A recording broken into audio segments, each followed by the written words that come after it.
Assalamu alaikum class. I am Altaf Ahmed Kolachi and I welcome to all of you in Names Virtual Academy.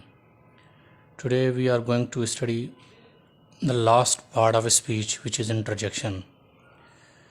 Interjection के सिंधी में हर्फ़ निदा चयो वेंदो आहे। हाणे इहो कंदो छा आहे, इहो फंक्शन छा आहे, इहो सेंटेंस में छा ॾेखारींदो आहे? It expresses sudden feelings or emotions or reactions of happiness, sadness and surprise etc. इहो सेंटेंस में छा ॾेखारींदो आहे? इहो सेंटेंस में अचानक या ओचितो वारियूं फीलिंग्स ॾेखारींदो आहे, इमोशन्स ॾेखारींदो आहे, जज़्बात या रिएक्शन्स जेके असां ॾेखारींदा आहियूं। कहिड़े टाइम जा? ख़ुशी जे मूड में जेके असांजा रिएक्शन्स या इमोशन्स हूंदा आहिनि, ॾुख जे वक़्तु में असांजा जेके इमोशन्स या फीलिंग्स हूंदियूं आहिनि, या सरप्राइज़ जे वक़्तु, हैरत जे वक़्तु जेके असांजा इमोशन्स ऐं फीलिंग्स हूंदियूं आहिनि, उन्हनि सभिनी खे ॾेखारींदो आहे जेको वर्ड। उन वर्ड खे इंग्लिश पार्ट्स ऑफ स्पीच में कंहिं में रखियो वेंदो आहे? इंटरजेक्शन में, यानी हर्फ़ निदा में रखियो वेंदो आहे। मिसाल तौरु हाणे हिते तव्हां वटि जीअं सेंटेंस में इस्तेमालु थियल आहे, हाणे पहिरियों असां वटि आहे हुरा, we have won the match. हाणे हिते जेको आहे तव्हांजो इंटरजेक्शन उहो छा आहे? हुरा। हाणे हुरा छा आहे? यादि रखे छॾियो, इंटरजेक्शन जेको वर्ड हूंदो न, उन जी ज़ाती तौर ते पर्टिकुलरली का माना न हूंदी। हाणे जीअं हुरा आहे, हुरा जी का ज़ाती माना आहे ई कोन, इहो जस्ट फीलिंग खे ज़ाहिर करे थो, ख़ुशी जी फीलिंग खे। ठीकु आहे। हाणे कीअं? जीअं असां सिंधी में तव्हां अक्सर नोट कयो हूंदो, असां सिंधी में जीअं चवंदा आहियूं अड़े यार। हाणे अड़े यार जो मतिलबु अड़े यार न हूंदो आहे उन टाइम असांजो। अड़े यार जो मतिलबु हूंदो आहे का ॻाल्हि असां खां विसरी वई आहे या का ॻाल्हि ग़लति थी वई आहे। उन टाइम असां उन जज़्बात जे इज़हार जे लाइ असां अड़े यार चवंदा आहियूं, या चवंदा आहियूं या अल्लाह। या अल्लाह का ॾुख जी ॻाल्हि ॿुधी करे, अहिड़ी का ॻाल्हि ॿुधी करे को परेशानी ख़ुदा न ख़ास्ता को हादसो थी थो वञे, उते असां चवंदा आहियूं ए मुंहिंजा अल्लाह। हाणे हुते अल्लाह खे यादि करण जो मतिलबु अल्लाह खे सॾणु पुकारणु, पर कहिड़े इन खे यकदमि तकलीफ़, ख़ुशी, ॾुख, ग़म जे इज़हार जे लाइ असां हुते इस्तेमालु कंदा आहियूं। हाणे हिते ॿियो जीअं आहे असां वटि अल्लास, हिज फादर इज़ डाइड। हाणे अल्लास जी जेकॾहिं तव्हां ॾिसंदव त ज़ाती माना कोई तव्हांखे कोन मिलंदी। अल्लास सिर्फ़ु इहो इमोशन्स ॾेखारण जे लाइ जेको आहे इहो वर्ड इस्तेमालु कयो वेंदो आहे। ठीकु आहे, पर ॾुख जो इमोशन्स ॾेखारण जे लाइ। हिज फादर इज़ डाइड, उनजो वालिद साहब फ़ौत थी वियो। हाणे उन खां पोइ असां वटि टियों जेको वर्ड आहे इंटरजेक्शन जे तौर ते, उहो आहे वाव। हाणे वाव तव्हां ॾिठो हूंदो कंहिं सुठी फीलिंग जे लाइ इस्तेमालु थींदो आहे। जीअं wow, it was a nice gathering, wow it's a nice weather, wow it's a nice picture, wow इहा हिकु तमामु बहितरीनु पिक्चर आहे। जॾहिं असां का सुठी शइ ॾिसी करे यकदमि उन मां इम्प्रेस थींदा आहियूं, मुतासिर थींदा आहियूं, त असां ख़ुशी मंझां हिकिड़ो जेको आहे इंटरजेक्शन वर्ड पंहिंजे मुंहं मंझां कढंदा आहियूं, वाव। हाणे वाव जी ज़ाती तौर ते जेकॾहिं तव्हां माना फाइंड कंदव त अहिड़ी हिन जी काई माना न आहे। ठीकु आहे, लफ़्ज़ी तौर ते इहा सिर्फ़ु फीलिंग्स ॾेखारण जे लाइ हूंदी आहे। ठीकु आहे। हाणे हे जेके वर्ड आहिनि इहे फीलिंग्स ॾेखारण जे लाइ इस्तेमालु थींदा आहिनि। ऐं यादि रखे छॾियो, अक्सर तौर ते, not each and every time but most of the times, interjection word सां गॾु एक्सक्लेमेशन मार्क इन खे चइबो आहे, ताजुब जी निशानी सिंधी में जंहिंखे असां सॾींदा आहियूं। एक्सक्लेमेशन सां गॾु या एक्सक्लेमेटरी वर्ड सां गॾु, इंटरजेक्शन सां गॾु इहा एक्सक्लेमेशन मार्क बि लाज़मी लॻल हूंदी आहे। हाणे इहा निशानी इहा असांखे ॾेखारींदी आहे त हिते कंहिं ताजुब जो इज़हार कयो वञे थो। ख़ुशी में बि ताजुब जो इज़हार थी सघे थो, ग़म में बि ताजुब जो इज़हार थी सघे थो, ऐं तकलीफ़ में बि ताजुब जो इज़हार थी सघे थो, ऐं अचानक का सुठी शइ असां ॾिसूं था तॾहिं बि ताजुब जो इज़हार थी सघे थो, का हॉरिबल शइ ॾिसूं था तॾहिं बि ताजुब जो इज़हार थी सघे थो। ठीकु आहे। इहो सभु कुझु छा ॾेखारींदो आहे असांखे? केरु ॾेखारींदो आहे? उहे सॼा वर्ड जंहिंजी ज़ाती तौर ते, बेसिक तौर ते का माना न हुजे, जस्ट उहे कंहिं फीलिंग जे इज़हार जे लाइ इस्तेमालु कया वञनि, उहे उन्हनि खे छा सॾिबो आहे? इंटरजेक्शन। ठीकु आहे। हाणे हे मां कुझु वर्ड बि लिखी छॾिया आहिनि, जीअं हुरा। अच्छा, इन्हनि जो इस्तेमालु तव्हांखे लाज़मी अचणु घुरिजे, ईअं न हुजे ख़ुशी वारे टाइम का ग़लति लफ़्ज़ तव्हां जेको आहे न इस्तेमालु कयो। मिसाल तौरु, अगरि असां कंहिंजी का ग़म वारी ॻाल्हि ॿुधूं, असां छा चवंदासीं? वाह वाह। कॾहिं बि न। वाह वाह जो मतिलबु थी वेंदो आहे त असां ख़ुशि आहियूं उन ॻाल्हि में। ग़म वारी ॻाल्हि ते असां ख़ुशि आहियूं न, ख़ुशी वारी जॻह ते ख़ुशी वारा वर्ड इस्तेमालु कबा आहिनि, ऐं ग़म वारी जॻह ते ग़म वारा जेके आहिनि एक्सप्रेसिव वर्ड्स इस्तेमालु कबा आहिनि। हाणे जीअं हुरा आहे, हुरा ख़ुशी जो इज़हार जे लाइ इस्तेमालु थींदो आहे। जॾहिं असीं का शइ खटे वेंदा आहियूं, सरप्राइज़िंगली असांखे यकदमि का शइ अचीव करे वठंदा आहियूं, त ख़ुशी जे इज़हार जे तौर ते असां कहिड़ो वर्ड इस्तेमालु कंदा आहियूं? हुरा। हाणे ब्रेवो, जॾहिं को बहादुरी जो कारनामो सर अंजाम ॾींदो आहे, या अहिड़ो कारनामो जेके एक्सपेक्टेशन असांखे घटि हूंदी आहे, उहो जॾहिं फॉर एग्ज़ाम्पल जीअं क्रिकेट मैच में अगरि आफ़रीदी छको हणे थो, या को हिकिड़ो माण्हू आहे जेको माउंट एवरेस्ट खे जेको आहे क्लाइंब करे थो, कामयाबु थी थो वञे, असां हुते चवंदासीं bravo, you have done a nice job. त त ब्रेवो तूं वाह वाह कमाल करे छॾियो, तूं हिकु ज़बरदस्त बहितरीनु कमु कयो आहे। उन खां पोइ वाव वाव जीअं मां अॻु में इस्तेमालु बि कयो आहे, इहो बि ख़ुशी जे लाइ इस्तेमालु थींदो आहे, यकदमि ताजुब में असां पइजी वञूं का सुठी शइ ॾिसी करे। उन खां पोइ अलास ॾुख ग़म जे लाइ इस्तेमालु थींदो आहे। हाणे जीअं हिते बि इस्तेमालु थियल आहे, हुनजो वालिद फ़ौत थी वियो, ठीकु आहे न, हुन सां हादिसो पेश अची वियो, त असां छा इस्तेमालु कंदासीं, अलास इंग्लिश में। उन खां पोइ वर्ड असां वटि आहे ओ शिट। हाणे ओ शिट अक्सर तव्हां ॿुधो हूंदो, जॾहिं असांखे अहिड़ी शइ का थी वेंदी आहे या को यकदमि असांखे का ॻाल्हि भुलियल ॻाल्हि यादि अची वेंदी आहे, को कमु जेको करिणो हुजे विसरी वियो हुजे असांखे, ऐं यकदमि उन टाइम असांखे ज़हन में आयो हुजे, असां उते छा इस्तेमालु कंदा आहियूं इंग्लिश में, ओ शिट।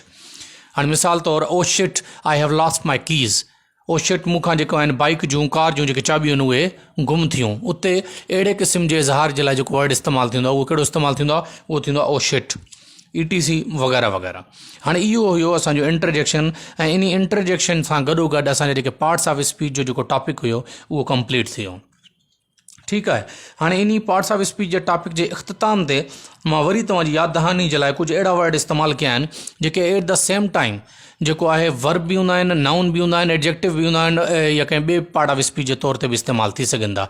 फाइनली बि तव्हांखे ई डिसाइड करिणो आहे त उहो सेंटेंस में छा जे तौर ते इस्तेमालु थियल आहे वर्ड, ठीकु आहे। मिसाल तौरु हाणे हिते तव्हां ॾिसो ऑर्डर, ऑर्डर जी माना हुकुम बि आहे। जेकॾहिं ऑर्डर जी लफ़्ज़ी माना सिर्फ़ु हुकुम निकिरे सेंटेंस में त उहो छा हूंदो, उहो नाउन हूंदो।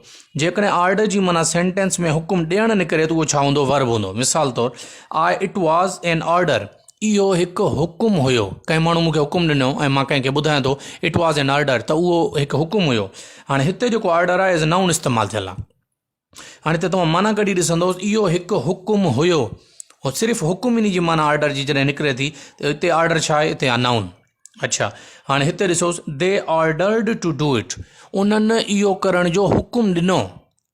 हाणे हिते ऑर्डर्ड जी माना छा आहे, हुकुम ॾिनो, ओ हिन जो सेकंड फॉर्म, हुकुम ॾिनो। हाणे हिते ऑर्डर्ड छा थी वियो, हिते थी वियो वर्ब, ठीकु आहे। वरी इन साॻे ऑर्डर्ड खे जेकॾहिं असां एडजेक्टिव तव्हांखे मां ॿुधायो जीअं इंग ऐं ED फॉर्म खे एट द सेम टाइम असां वर्ब या उनखे एडजेक्टिव जे तौर ते बि असां इस्तेमालु करे सघूं था। मिसाल तौरु it was an ordered gift, इहो हिकु ऑर्डर कयल हुकुम थियल जेको आहे इहो गिफ्ट हुयो। हाणे उते ऑर्डर्ड गिफ्ट छा थींदो, उते थींदो एडजेक्टिव, पर हिते एज़ ए वर्ब इस्तेमालु थियल आहे।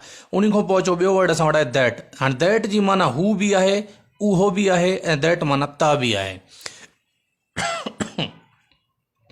दैट माना जॾहिं सेंटेंस में हू या उहो अचे त उन टाइम दैट जी जेका माना जॾहिं इहे निकिरे त उहो सेंटेंस में उन टाइम छा हूंदो, प्रोनाउन तौरु इस्तेमालु थियल हूंदो। जेकॾहिं दैट जी माना सेंटेंस में त निकिरे त उन टाइम सेंटेंस में दैट एज़ कंजंक्शन, हे सी मां लिखी छॾियो, सी फॉर कंजंक्शन इस्तेमालु थियल हूंदो। मिसाल तौरु ॾिसो, जीअं दैट वॉज़ माई कार, उहा मुंहिंजी कार हुई। हाणे उहा मां कंहिं नाउन ॾे इशारो थो करां, उहा मुंहिंजी कार हुई। हाणे तव्हांखे ख़बर आहे नाउन जी जॻह ते जेको आहे इस्तेमालु थींदो आहे वर्ड, या जेको नाउन ॾे इशारो कंदो आहे वर्ड, उहो छा हूंदो आहे, उहो प्रोनाउन हूंदो आहे। हाणे हिते जेको दैट आहे न, हिते एज़ प्रोनाउन इस्तेमालु थियल आहे। हाणे वरी साॻियो दैट हिते इस्तेमालु थियल आहे, ही says that you were good, हुन चयो त तव्हां सुठा हुयो, तव्हां तमामु बहितरीनु कमु कयो, तव्हां तमामु सुठे नमूने रहियो। हाणे हिते जेको दैट आहे ॾिसो, ही सेज़ अलॻि, यू वर गुड, हे अलॻि सेंटेंस आहे। इन्हनि ॿिन्ही खे कनेक्ट करे थो, कनेक्टर जो कमु करे थो, लिंकिंग जो कमु करे थो, जॉइनिंग जो कमु करे थो। हिते दैट छा आहे, हिते दैट इस्तेमालु थियल आहे एज़ कंजंक्शन, ठीकु आहे। उन खां पोइ ॿियो वर्ड आहे असां वटि नाइस। हाणे नाइस जी माना उम्दा। हाणे नाइस अॻु में तव्हां पढ़ी चुका आहियो, नाइस छा आहे, एडजेक्टिव जे तौर ते इस्तेमालु थींदो आहे। जेकॾहिं नाइस जे पोयां LY हणी छॾींदासीं त उहो छा थी वेंदो, एडवर्ब थी वेंदो। मिसाल तौरु, they had given us a nice gift, उन्हनि असांखे हिकिड़ो बहितरीनु तोहफ़ो ॾिनो। हाणे हिते जेको नाइस आहे इहो छा आहे, एज़ एडजेक्टिव इस्तेमालु थियल आहे। वरी साॻियो ई नाइस जे पोयां जेकॾहिं LY एड करे छॾींदव, माई फ्रेंड्स प्लेड नाइसली, मुंहिंजा दोस्त उम्दगी सां खेॾिया, तमामु बहितरीनु तरीक़े सां खेॾिया। हाणे हिते जेको नाइसली आहे इहो छा, इहो एडवर्ब आहे, ठीकु आहे। हाणे मां इहो तव्हांखे लिखण जो मतिलबु इहो सिर्फ़ु रिमाइंड कराइणु हुजे त ईअं न आहे हिकिड़ो वर्ड सिर्फ़ु वर्ब बि थी सघे थो, नाउन जे तौर ते, एडजेक्टिव जे तौर ते इस्तेमालु न थींदो, बिल्कुलु थी सघे थो। तव्हां यूज़ेज, सेंटेंस जे यूज़ेज में ॾिसंदो त उहो कहिड़े तरीक़े सां इस्तेमालु थियल आहे। अच्छा, हिकिड़े स्टूडेंट मूंखां हिकिड़ो सुठो सुवाल बि कयो, उन चयो सर हाणे सेंटेंस में जेकॾहिं असांखे यूज़ करिणो पवे त पोइ त ठीकु आहे, असां सेंटेंस जे इस्तेमालु सां ॾिसंदासीं। हाणे जेकॾहिं हिकिड़ो वर्ड अलहदा, हाणे जीअं हिते मां अलहदा वर्ड लिखिया आहिनि, जेकॾहिं हिकिड़ो वर्ड अलहदा कॾहिं असांखे ॾियनि ऐं चवनि त इहो छा आहे, सेंटेंस को अलहदा कढे करे असां पुछो वञे कॾहिं बि त पार्ट्स ऑफ स्पीच में सर इहो वर्ड छा आहे, पोइ असां छा कंदासीं, पोइ तव्हां सिंपली ॾिसंदो त नॉर्मली तौर ते उहो वर्ड छा हूंदो आहे। हाणे मिसाल तौर हाणे जेकॾहिं तव्हांखे ऑर्डर वर्ड किथे बि अलहदा ॾिनो वञे, तव्हां चवंदो तव्हांखे पुछो वञे ऑर्डर छा आहे, हाणे हुते तव्हां चवंदो सर ऑर्डर नाउन बि आहे, हुते जेकॾहिं तव्हांजी इंफॉर्मेशन में नॉलेज में आहे तव्हां चवंदो ऑर्डर वर्ब बि आहे। पर अहिड़े केस में यादि रखे छॾो जॾहिं तव्हांखे नाउन ऐं वर्ब जेकॾहिं तव्हांखे कंहिं एग्ज़ाम में अचे थो ऐं तव्हांखे सिर्फ़ु वर्ड कढी ॾियनि था, पोइ नाउन ऐं वर्ब या तव्हांखे ऑप्शन ए हूंदो नाउन, बी हूंदो वर्ब, ठीकु आहे, ऐं सी हूंदो ए एंड बी बोथ, ऐं डी हूंदो कोई बि ॿियो, ठीकु आहे। अच्छा, इहो मुमकिन ई न आहे त तव्हांखे हिकिड़ी जॻह ते ऑर्डर नाउन ॾियनि, ॿी जॻह ते जेको तव्हांखे आहे फॉर एग्ज़ाम्पल बी में वर्ब ॾियनि, सी में तव्हांखे एडजेक्टिव ॾियनि ऐं डी में तव्हांखे ॾियनि नन ऑफ देम। ईअं कॾहिं बि न थींदो आहे, यादि रखे छॾो, ठीकु आहे। पोइ हुते तव्हांजे लाइ डिसाइड करणु इंतिहाई आसानु हूंदो आहे। जेकॾहिं नाउन ऐं वर्ब मां सिर्फ़ु हिकिड़ो ऑप्शन ॾियनि तव्हांखे, तव्हां हिकिड़ो ई टिक कंदव, तव्हां चवंदव नाउन आहे या वर्ब आहे, बसि। उमेद आहे तव्हांखे हे ॻाल्हि सम्झ अची वई हूंदी। हाणे अचो अॼु जो असांजो जेको नेक्स्ट टॉपिक आहे उहो आहे पार्ट्स ऑफ सेंटेंस, ठीकु आहे। हाणे पार्ट्स ऑफ सेंटेंस अॼु जो असांजो ॿियो टॉपिक आहे। इहो बि तमामु इंपॉर्टेंट टॉपिक आहे, छो त पार्ट्स ऑफ स्पीच असांजा ख़तमु थी विया। हाणे हे इंपॉर्टेंट टॉपिक थो, इहो बि तव्हांखे पढ़ाइणु तमामु ज़रूरी आहे, तव्हांखे हिन जी ॼाण हुजे। पार्ट्स ऑफ सेंटेंस माना जुमिले जा हिसा। हिकिड़े जुमिले जा घणा हिसा हूंदा आहिनि, on how much parts a sentence consist, हिकु सेंटेंस घणनि हिसनि ते मुश्तमिल हूंदो आहे, कंसिस्ट कंदो आहे। हाणे हिते तव्हांजे साम्हूं हिकिड़ो सेंटेंस मां लिखियो आहे, आसिफ रिसाइट्स द होली क़ुरान। हाणे हिकिड़ो कंप्लीट सेंटेंस आहे। यादि रखे छॾो बेसिकली सेंटेंस जा ॿ हिसा हूंदा आहिनि, ठीकु आहे, सिर्फ़ु ॿ। हिकिड़ो हिसो हूंदो आहे जंहिंखे सब्जेक्ट सॾिबो आहे, ऐं ॿिए सॼे सब्जेक्ट खां अलावा जेको सेंटेंस जो पार्ट बचंदो आहे उनखे प्रेडिकेट सॾियो वेंदो आहे, या इनखे फ्रेगमेंट बि सॾींदा अथव, ठीकु आहे, प्रेडिकेट या फ्रेगमेंट। अच्छा, हाणे यादि रखे जो सब्जेक्ट छा हूंदो आहे, जुमिले में जेको कमु करे रहियो हुजे या जुमिले में जंहिंजी मौजूदगी ज़ाहिर कई वञे, जंहिंजी, ठीकु आहे, जिथे न जंहिंजी मौजूदगी ज़ाहिर कई वञे उहो छा हूंदो आहे, उहो सब्जेक्ट हूंदो आहे, ठीकु आहे। The doer of action in a sentence is a subject or the person, noun और pronoun, which is going to be described as the existing one will be a subject. Subject छा आहे, कम जो कंदड़ हूंदो आहे या जुमिले में जेको मौजूदु आहे उनखे सब्जेक्ट चइबो आहे। अच्छा, हाणे जुमिले जे सब्जेक्ट खां अलावा बाक़ी जेको हिसो बची पवंदो आहे उन सॼे खे छा सॾिबो आहे, प्रेडिकेट। हाणे प्रेडिकेट जी लफ़्ज़ी माना आहे वाधाउ, इंक्रीमेंट। हाणे इहो जेको आहे सब्जेक्ट जे उन में माना में अॻिते मफ़हूम में वाधाउ करे थो ऐं कंप्लीट सेंस ॾिए थो इनखे।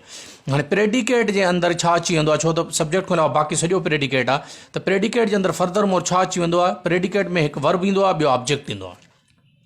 हाणे वर्ब में छा आहे, वर्ब फर्दर मोर अञा डिवाइड। हाणे हिते तव्हां ॾिसी सघो था त हाणे प्रेडिकेट में हिकु रिसाइट्स आहे, रिसाइट्स वर्ब आहे, द होली क़ुरान। हाणे द होली क़ुरान हिते छा आहे, हिते एज़ ऑब्जेक्ट इस्तेमालु थियल आहे, द होली क़ुरान, ठीकु आहे। हाणे इन्हनि खे अञा फर्दर मोर डिवाइड करे सघिबो आहे। सब्जेक्ट जेको आहे उनखे डायरेक्ट सब्जेक्ट ऐं इनडायरेक्ट सब्जेक्ट में डिवाइड कबो आहे, ठीकु आहे। वर्ब जेको आहे उनखे वरी अञा फर्दर मोर एक्शन वर्ब ऐं हेल्पिंग वर्ब में जेको आहे डिवाइड करे सघिबो आहे। लाइकवाइज़ ऑब्जेक्ट खे बि अञा फर्दर मोर डिवाइड करे सघिबो आहे डायरेक्ट ऑब्जेक्ट ऐं इनडायरेक्ट ऑब्जेक्ट में। हाणे कीअं, हिते तव्हां ॾिसी सघो था, आसिफ गेट्स हिज शूज़ पॉलिश्ड बाय असद। हाणे डायरेक्ट सब्जेक्ट छा हूंदो आहे, सब्जेक्ट तव्हांखे ॿुधायो कम जो कंदड़ हूंदो आहे। हाणे डायरेक्ट सब्जेक्ट कहिड़ो हूंदो आहे, जेको जुमिले में पाण ख़ुदि डायरेक्टली कमु करे रहियो हुजे उहो डायरेक्ट सब्जेक्ट आहे। जेको पाण कमु करे न रहियो हुजे बल्कि उहो कमु कंहिं ॿिए खां कराए रहियो हुजे उहो इनडायरेक्ट सब्जेक्ट आहे। ऐं वरी जेको करे रहियो हूंदो उहो वरी डायरेक्ट सब्जेक्ट हूंदो। हाणे जीअं हिते आहे त आसिफ़ पंहिंजा शूज़ पॉलिश कराए थो कंहिंखां, असद खां। हाणे हिते जुमिले में तव्हां ॾिसंदो त असल कमु थिए कहिड़ो थो, शूज़ पॉलिश करण जो कमु थिए थो। हाणे शूज़ पॉलिश करे केरु थो, पहिरियों ॾिसंदो करे असद थो, यानी जुमिले में जेको असल कमु आहे उहो करे केरु थो, उहो असद थो करे। इन जे करे असद छा आहे, असद डायरेक्ट सब्जेक्ट आहे। हाणे इहो असल जेको जुमिले में कमु थिए थो इहो कराए केरु थो, इहो कराए थो आसिफ़, आहे आसिफ़ जो कमु, करे असद थो। जेको करे थो उहो डायरेक्ट सब्जेक्ट आहे, जेको कराए थो उहो छा आहे, उहो इनडायरेक्ट सब्जेक्ट आहे, ठीकु आहे। उन खां पोइ ॿिए ते अचो, दे हैव डन इट। हाणे हिते तव्हां ॾिसी सघो था, हाणे डायरेक्ट सब्जेक्ट इनडायरेक्ट सब्जेक्ट उमेद आहे तव्हांखे समझ अची वेंदो। हाणे वर्ब ते अचूं था। हाणे दे हैव डन इट। हाणे हैव हे असां अॻु में ई पढ़ी चुका आहियूं। हैव छा आहे, इहो हेल्पिंग वर्ब आहे। टेंसिस जूं जेके बि निशानियूं आहिनि उन सभु छा हूंदियूं आहिनि, हेल्पिंग वर्ब्स हूंदियूं आहिनि। Is, M, are, was, were, shall, will, can, could, should, would, whatever these symbols are helping verbs are, these are counted or considered as helping verbs. हाणे इहे हेल्पिंग वर्ब आहिनि। हाँ verb G B form कहिड़ी हूंदी आहे action verb, जेको जुमिले में कमु कयो वञे पियो उन खे छा सॾिबो आहे एक्शन वर्ब। हाणे हिते कमु छा जो करण जो कमु थिए थो, दे हैव डन इट, उहे इहो करे चुका आहिनि। हाणे हिते जेको डन आहे इहो एक्शन वर्ब आहे, हैव जेको आहे इहो हेल्पिंग वर्ब आहे। ठीकु आहे, वर्ब जा ॿई क़िस्म। उन खां पोइ अचो ऑब्जेक्ट ते। ऑब्जेक्ट जा ई ॿ क़िस्म, हिन खे डायरेक्ट ऑब्जेक्ट हूंदो आहे, ॿियो इनडायरेक्ट ऑब्जेक्ट हूंदो आहे। Likewise direct subject and indirect subject, the thing which is being affected by the subject, directly affected by subject, is called the direct object, and which is being affected but later on it will be called indirect object। जेका शइ directly subject जी तरफ़ां जेको आहे effect जंहिं ते पवे उहो direct object आहे, जंहिं ते इनडायरेक्ट इफेक्ट पवे उहो इनडायरेक्ट ऑब्जेक्ट आहे। हाणे ऑब्जेक्ट छा हूंदो आहे, ऑब्जेक्ट जुमिले में उहो हूंदो आहे जंहिं ते कमु थी रहियो हुजे, उन खे छा सॾिबो आहे, उन खे ऑब्जेक्ट सॾिबो आहे। हाणे जीअं आसिफ़ हिते कमु छाजो करे थो, क़ुरान पाक पढ़े थो, क़ुरान पाक छा आहे, ऑब्जेक्ट आहे, क़ुरान पाक डायरेक्ट ऑब्जेक्ट आहे हिते। हाणे जेकॾहिं हाणे हिते she is giving him a pen, हू हुनखे पेन ॾेई रही आहे। हाणे यादि रखे छॾो डायरेक्ट ऑब्जेक्ट छा आहे, हुन वटि पेन हूंदी त उहा ॾींदी, गिविंग जो कमु थी रहियो आहे, हुन वटि हूंदी त उहा पेन ॾींदी। हाणे जेको पेन आहे इहो डायरेक्ट ऑब्जेक्ट आहे, हिन वटि हूंदी त पोइ हिन खे ॾींदी, हे इनडायरेक्ट ऑब्जेक्ट थी वियो। हाणे इन खे असां इन तरीक़े सां बि लिखी सघंदा आहियूं, she is giving a pen to him. हाणे जेको अॻु में लिखिबो आहे, जेको अॻु में लिखिजे थो ज़्यादातर उहो हूंदो आहे, पर हे जेके प्रोनाउन फॉर्म हूंदा आहिनि न, इहे अक्सर तौर ते इनडायरेक्ट ऑब्जेक्ट हूंदा आहिनि, इहो ॻाल्हि यादि रखे छॾो। जेकॾहिं सिर्फ़ु प्रोनाउन हुजे त उहो डायरेक्ट हूंदो, ठीकु आहे। जेकॾहिं ॿई हुजनि त पोइ नाउन वारो ज़्यादातर डायरेक्ट ऑब्जेक्ट हूंदो आहे, प्रोनाउन वारो इनडायरेक्ट ऑब्जेक्ट हूंदो आहे। उमेदु आहे तव्हांखे इहा ॻाल्हि सम्झ अची वई हूंदी। वॾी महिरबानी।